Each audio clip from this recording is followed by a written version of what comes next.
Great. So really glad to be here. Thanks everyone for joining us, and we're very lucky to have a wonderful guest today, Tony Perkins, who is the founder of Red Herring, one of the largest magazines, hit over $100 million in revenue pre-2000, and also founded the Always On Network. He wrote the book about calling, he was one of the first people to call the bubble here in Silicon Valley in 1998, and published a book subsequently in '99. And also founded, the founding chairman of the Churchill Club, and many other major positions among media companies, and a lot of other contributions within the Silicon Valley tech community over the last 20, 30 years. So really appreciate Tony joining us here today. So please give him a hand.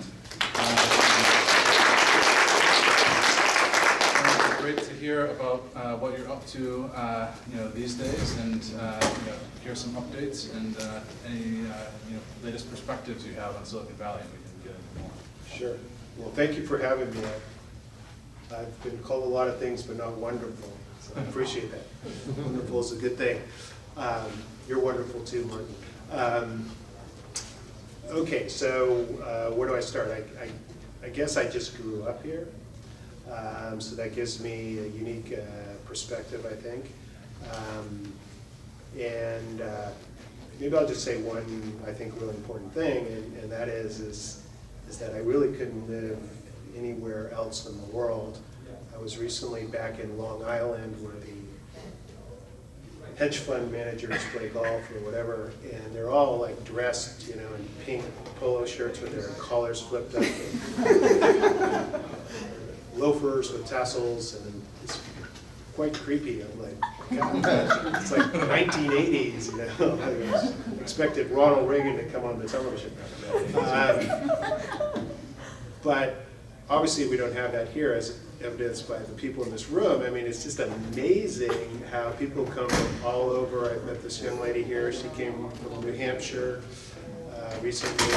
I mean, it's just like Mark Twain said, all the loose marbles roll west, right? So everybody has a story. Everybody's different. Everybody's smart. Everybody, has faith. Everybody thinks anything is possible. So I guess all that's to say, I'm not going anywhere. I like being here.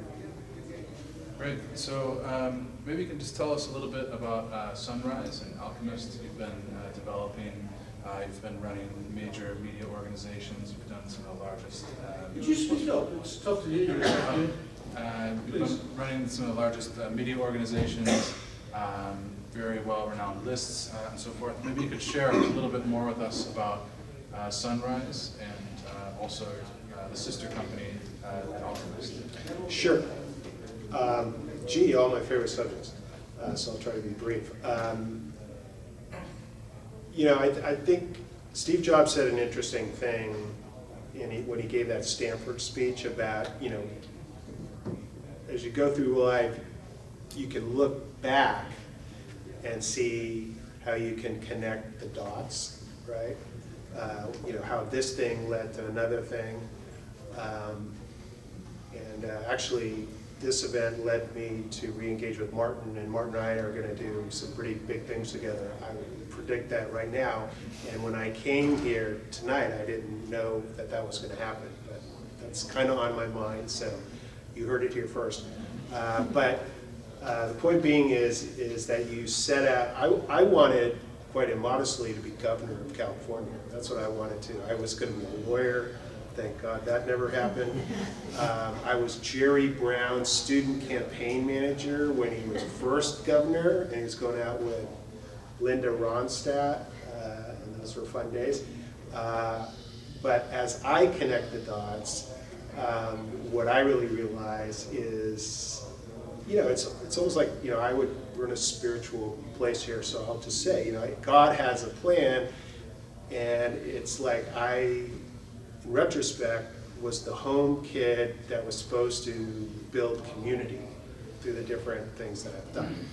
So everything that I've done, now that I look back and connect the dots, is to foster a community here You know, it's been a journey because, you know, I could get into long dissertations here, but basically, in very oversimplified terms, what I see is we're just beginning the third wave of the internet, okay? The first wave of the internet was, believe it or not, just convincing people that the internet was where we needed to be, okay?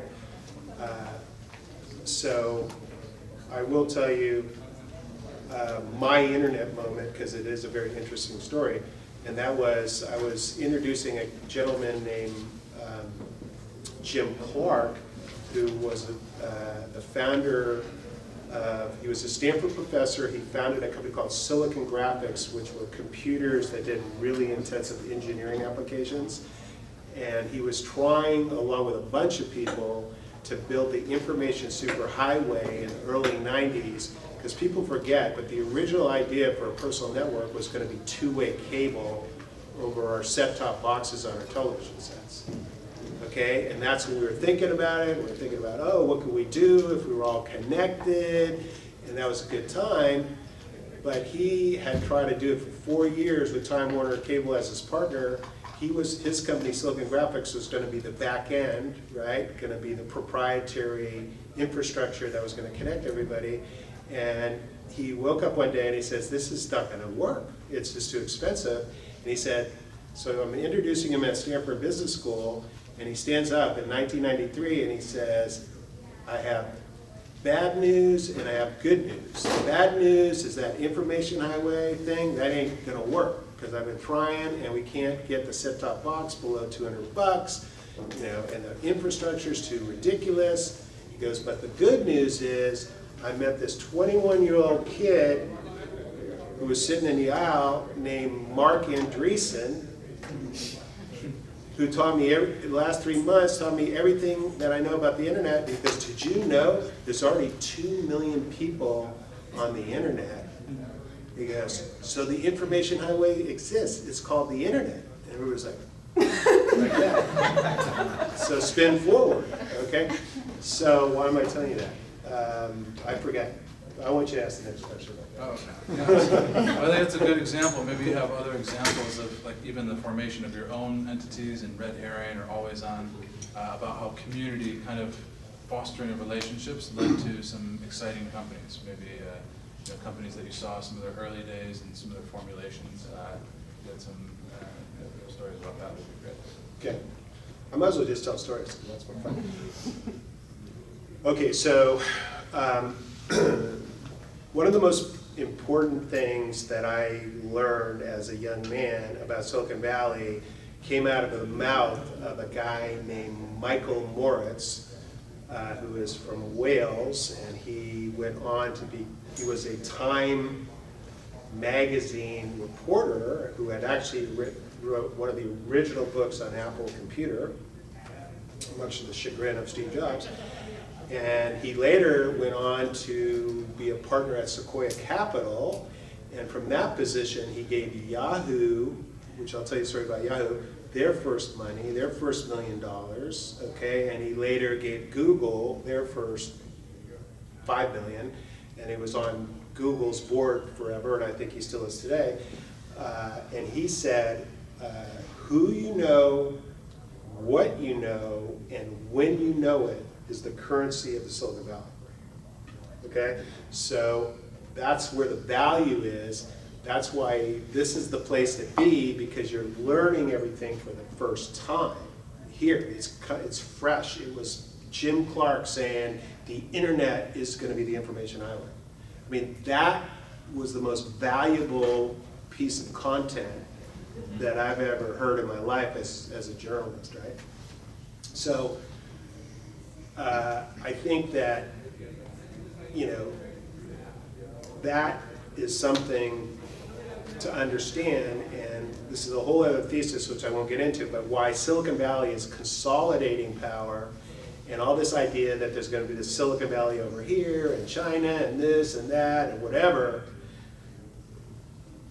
kinda, but not really. It's here. I mean, we took over the entertainment industry, Netflix, Amazon, you know, iTunes. We took over, what else we take over? You know, when you get on the call with these kids, they don't pay for like AT&T.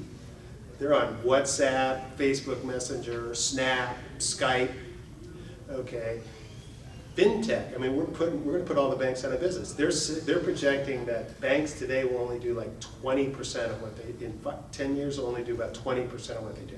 Because it's going to be Square and Stripe and Lending Club and da-da-da-da-da-da. So that's why we're doing well. I will tell you this one story because I don't want to forget about when I met, because it talks about the who you know, when you know. So this is when I met Mark Zuckerberg.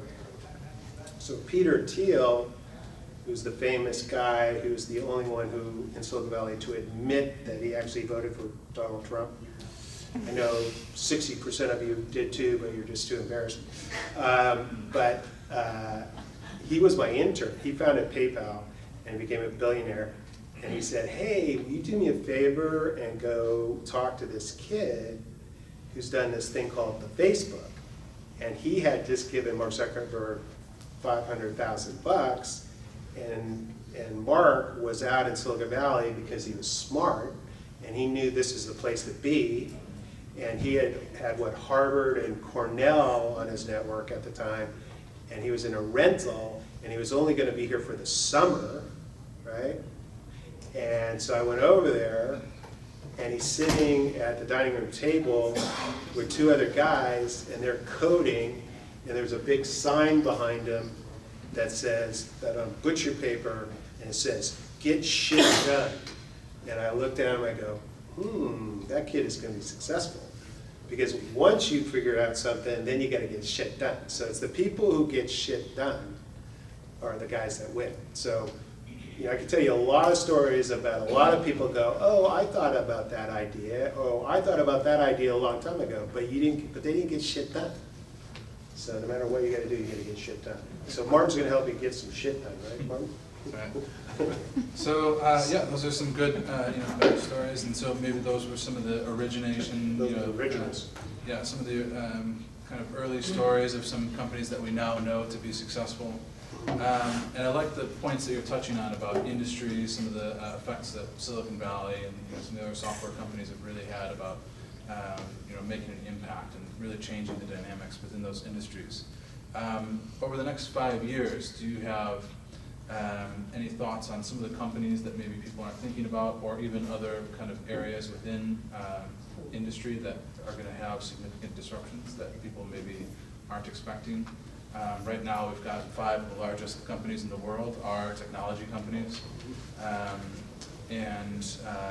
You have any thoughts on specific industries that are kind of next, that are going to start to feel a lot of disruption, and any of the companies that might be not on the radar today, but really could be up there with the biggest names in the tech industry in the future? Okay, I'll make a couple of general statements, because I mean the answer to your question is we're going to take over the world. So like we're going to take over every industry. So all of right? the above. Everything, like education. I mean, I got an 11 and a 13-year-old, and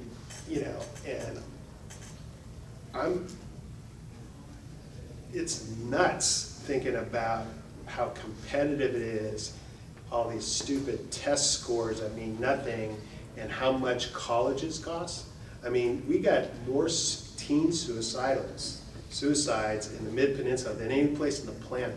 I mean, these kids are under so much pressure that they're stepping in front of trains, okay?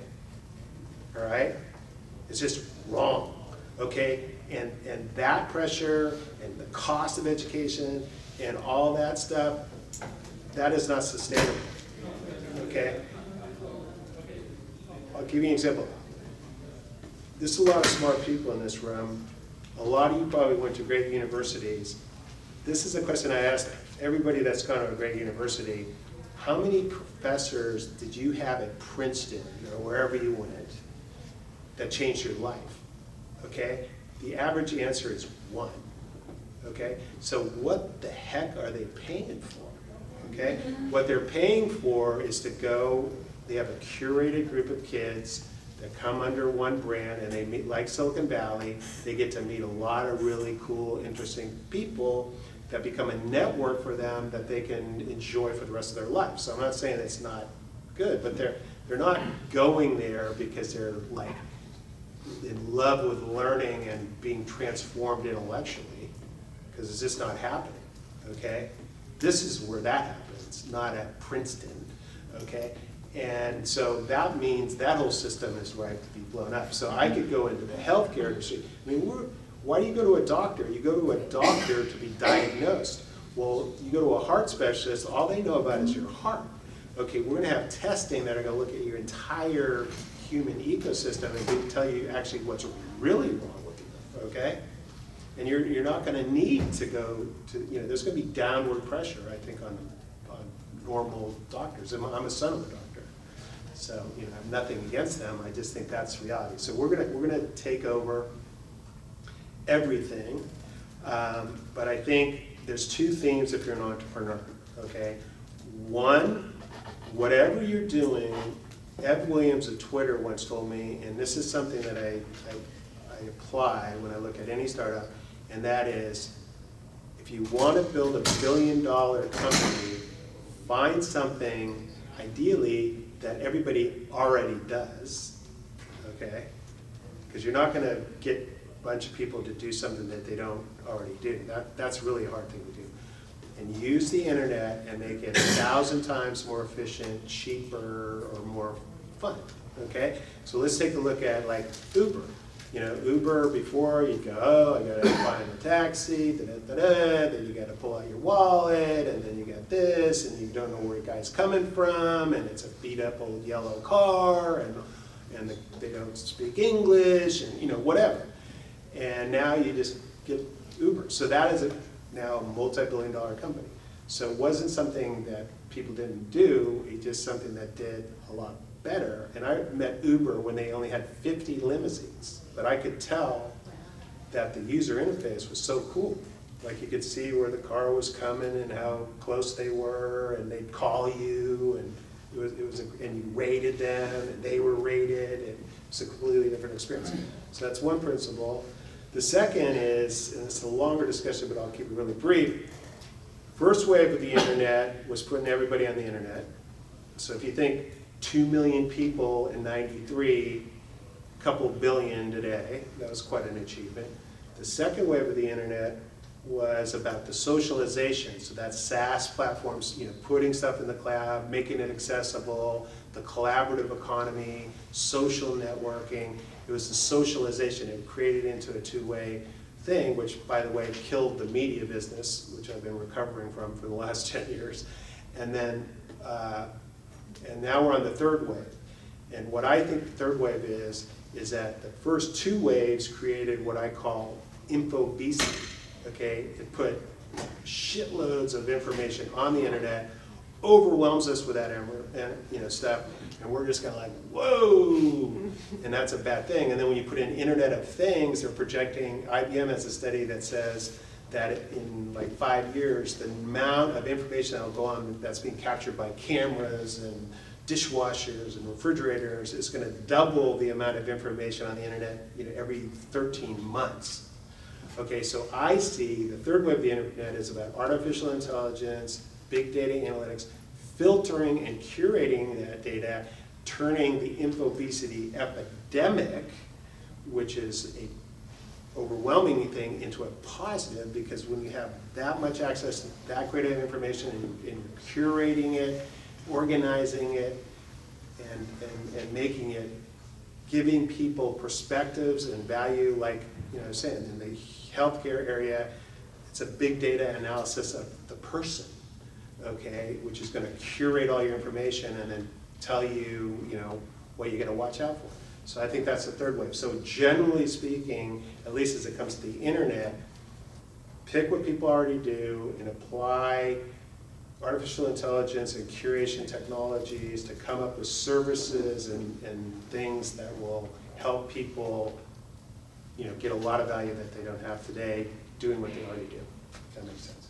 Yeah, and I think the information overload, everyone has really sensed that to the point where I think some retreats, silent retreats, are even a popular program for people. Calm, Right. I have Right, that's probably one of the most valued, things in I think it's Headspace or.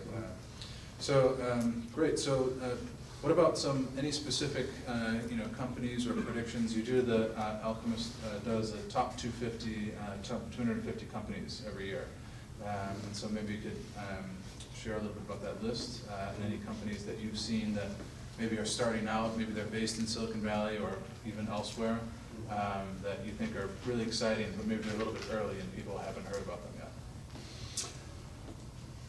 yet? Well, okay, so just so you know that I practice what I preach, okay.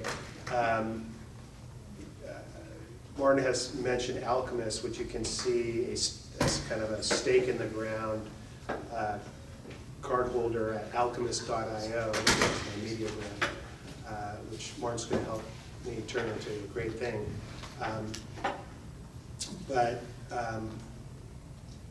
I think that, I've been suffering because I'm a media entrepreneur and a community builder, and in the last 10 years, the media business basically got destroyed. And it's not necessarily a bad thing. It's just it's a bad thing for traditional media companies. So when Donald Trump says that the failing New York Times, the New York Times is failing, okay, and it's not, they're becoming a local newspaper for Manhattan or whatever. But as a business model, it's just that old model is just not sustainable.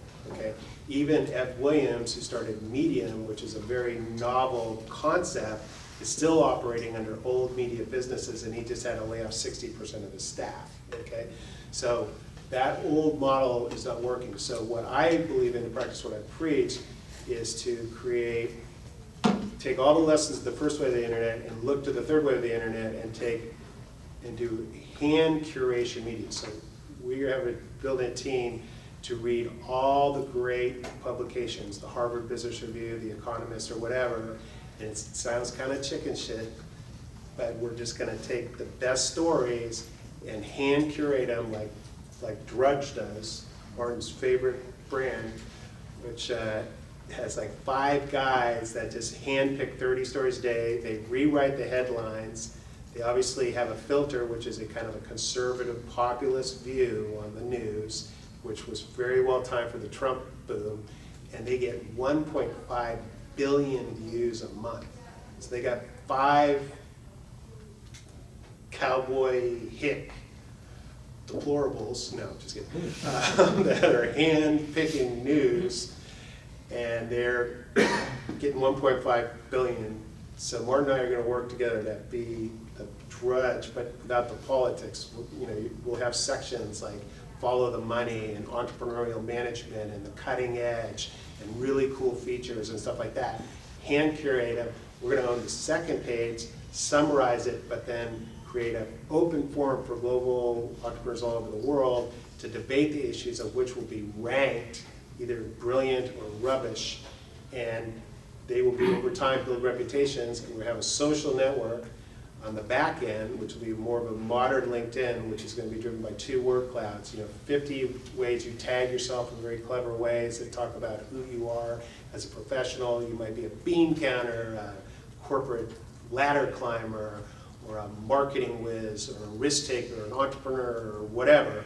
We're going to pick 50 clever tags, and then we're going to get the stuff that you described to you when you're off the job, which is I'm a hiker, a meditator, a pot smoker, or whatever, and put that in there, and those will be word clouds, and we're going to build a community that brings artificial intelligence to the media business, and we'll curate all this crap out there, and to take the insider knowledge that we have in Silicon Valley, handcrafted by the smartest guys around, and take that word of mouth stuff that's turned into so much money here, and put it out for the rest of the world, and it'll be both hand curated as well as algorithmically curated.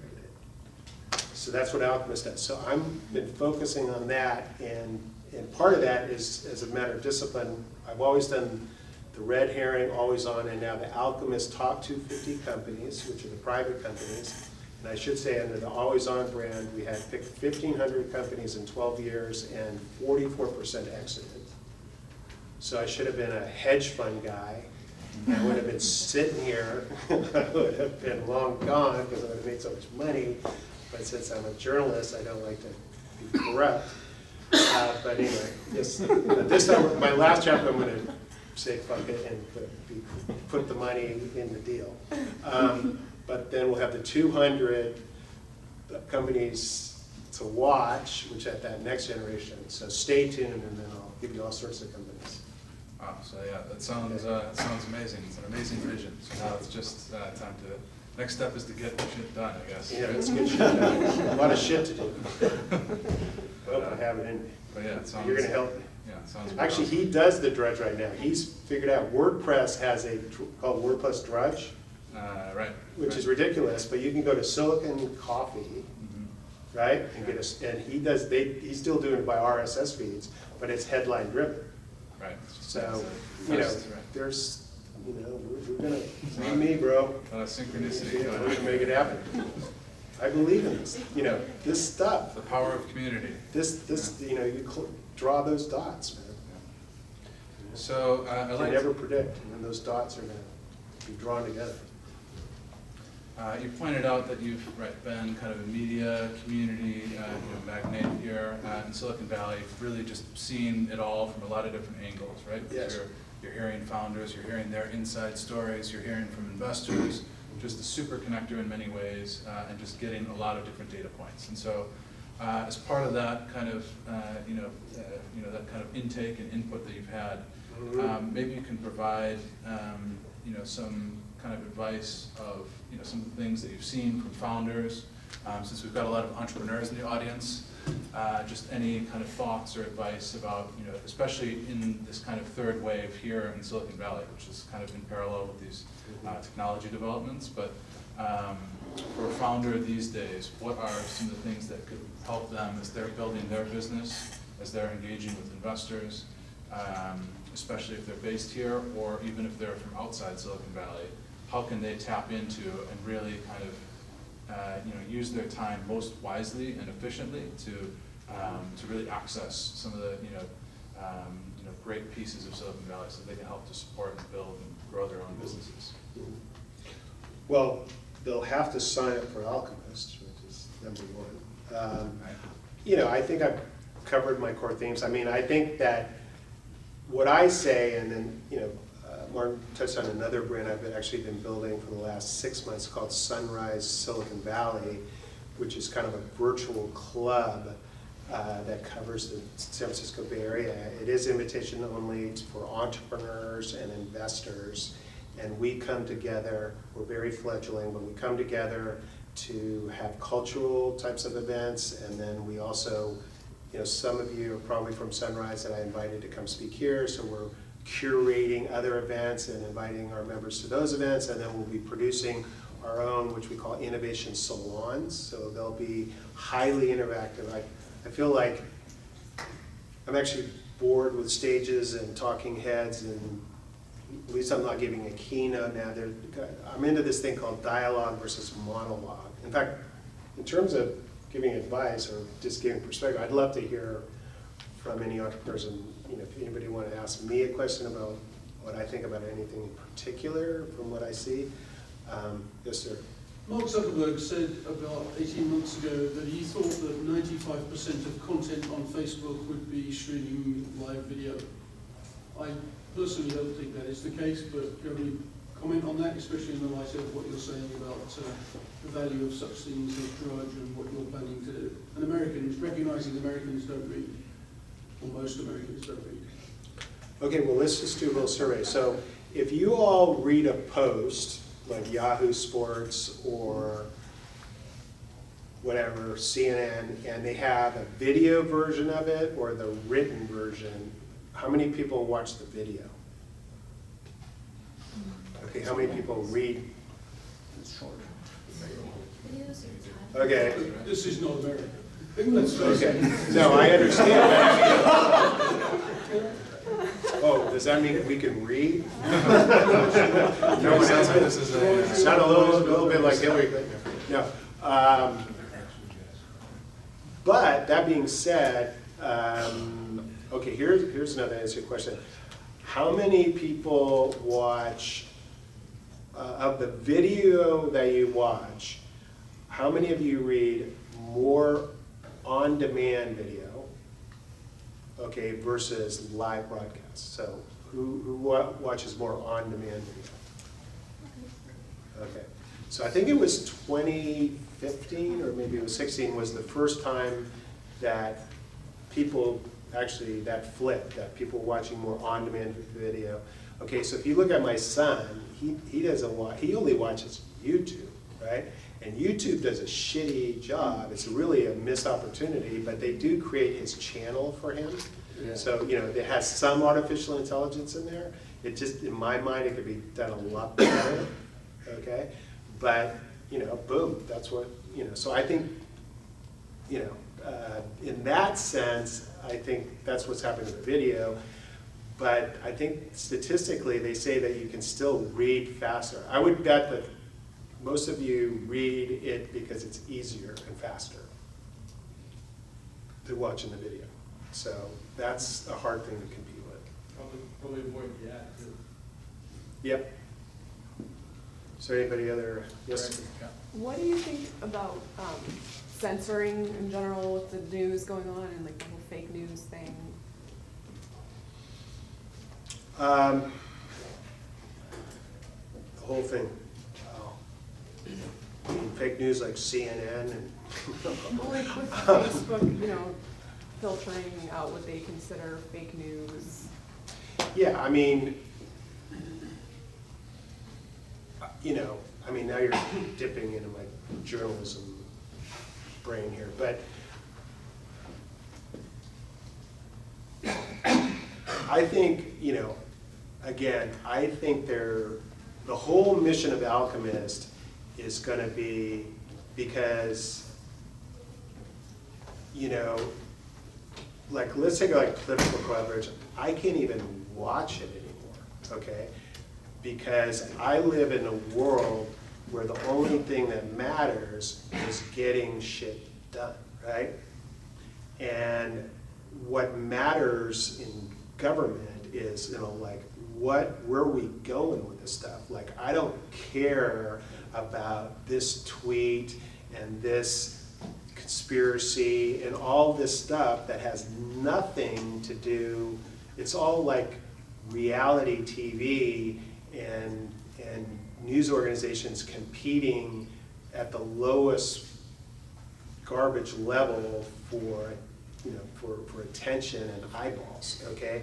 And these guys are, I'm telling you, they're digging a hole for themselves, okay? And in 10 years from now, the media world is going to look completely different. And so I'm personally on a mission to hand curate and you know, the good, nourishing, clever content. You know, the other problem is, you know, you look at a TechCrunch, and I give them a lot of credit. You know, I like to think that Red Herring was the brand, my brand was the brand for the first wave of the internet. TechCrunch, you know, rightfully gets kudos for the second wave of the internet. I want to own, Martin and I, we're going to own the third wave media brand, which is going to be Alchemist, but that's because we're going to bring a return back to quality content. I feel a little guilty because I'm going to have access to the best writers in the world, and that, you know, it's like the dream editorial staff. They're going to be happy because we're going to be driving traffic to their work, and we're going to go out of our way to promote those writers. But I think there's a lot of room. Again, curation is going to make us all, you know, that's where it's going to be for the next wave. So whatever you're doing, think about how you can help people cut through the fake news, cut through this crap, cut through the drama, cut through all this stuff, cut through all the crap that stresses us out, and return to some kind of quality of content and perspective. And I think there's some, that's where all the great new business models are. And that can be not only applied to media, but like I said, education, health. I mean, if there is only one good professor at every great university, why can't we get each one of those folks all onto the same network? And all of a sudden, you're like listening to 100 of the greatest professors in the world, and create an opportunity for those guys to make like $5 million a year, or whatever, whatever it is, through licensing their lectures. And take that amazing quality skill of theirs in art form and bring it to the people. You had a question? So I imagine the revenue model would be ads or subscriptions, and ads, ad space. Yeah, so my theory, How do you make sure that you're curating this content and it's top notch, and it's good. It's not that garbage that's all over the web. How do you prevent the garbage ads and political campaigns and Russia, or whatever you want to call it, from clouding your good content? very good question. So we're probably way over the clock here, but I have to tell you this, one of the great entrepreneurial stories here. So I was telling you about Mike Moritz, right? So he says to me, he goes, you got to go to see Jerry and David, okay, who were in their college trailer at Stanford. And they got a computer in that trailer that 1 million people a month were going to. So what were they doing? Originally it was called David and Jerry's Web Index. So it was the first search engine. It became Yahoo, right? So I went there, and it kind of reminded me tonight, I was walking over pizza boxes in this trailer, right?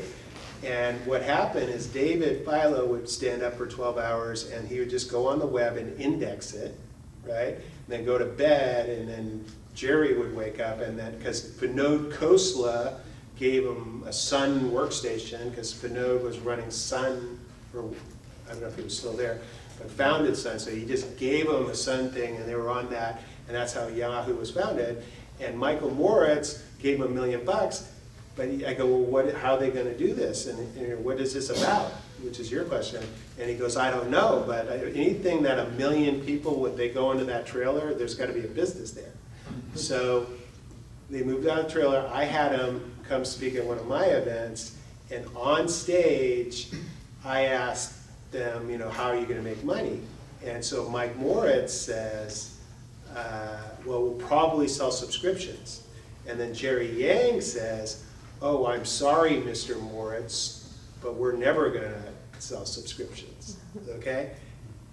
And this is the VC and this little entrepreneur, and the check has already cleared the bank, and he's busted his chops in front of people, which was fun for me. That was a good show. But the point being is that there was a Faustian bargain that was made back in that day, because those 2 million people that were on the internet that Jim Clark were talking about were university people that had ponytails, and this was their little private network that they talked to each other on, right? And there was a reason for the internet, which we all know the story about, so I won't get into, but it's just about connecting so people could share information around in case there's a nuclear bomb that went off at MIT. But the point being is that it was a culture, and they did not want the internet to be commercialized, and that was the big battle. That was the battle that I was writing about at Red Herring. It was like, is it going to be the commercial network or not? Well, the way they made it the commercial network is they promised the guys with the ponytails that they would never commercialize it by charging the consumer, that they were going to charge the big bad corporation, which by the way hires all the people, but the corporation, and they'll charge them advertising, right? So that's where we were, and that wiped out the subscription model and put the media business, and that's why everybody's dying under that model. So my theory is you take big data, people will pay, so information became a commodity, so no one's going to pay for that. So my feeling all the time is people will pay for content that they can't get anywhere else. So what can you get where you can't get anywhere else? If I pull up Martin's thing and I can look and see a little pie chart that says, oh, 60% of the people who he does business with are in China.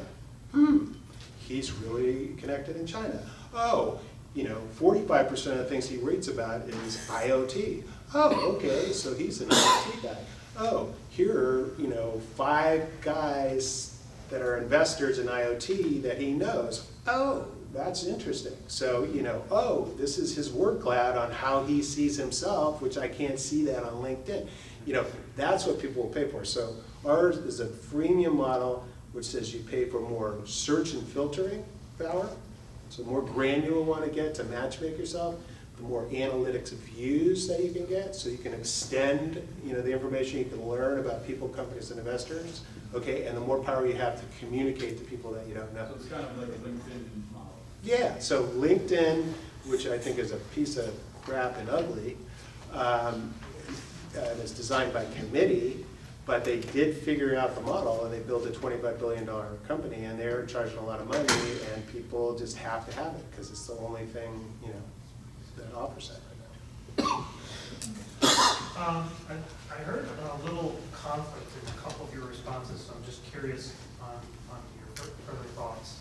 You said on one hand that media companies tend to offer certain types of news or with certain views or fake news, and it's really undercutting their legitimacy. But at the same time, you're also quoting your business model, which is dependent on views, on activity, on active use. And those two things are very related, right?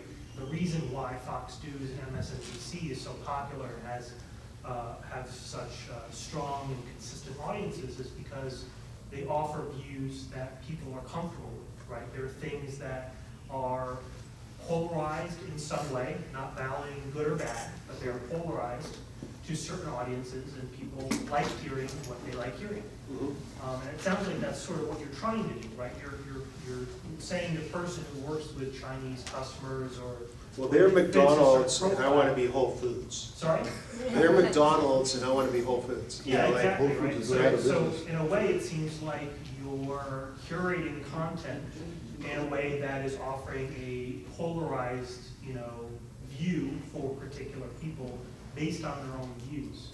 So doesn't that sort of, on one hand, you're saying that's a good thing for your business because it supports your subscriptions and your view count. I mean, but no, on the well, other side, it's fake news. Yeah, I mean, in terms of first of all, in anything I've ever written or any publication I've ever produced, I have never pretended to know the corners of a person's soul, okay? So I never judged anybody personally.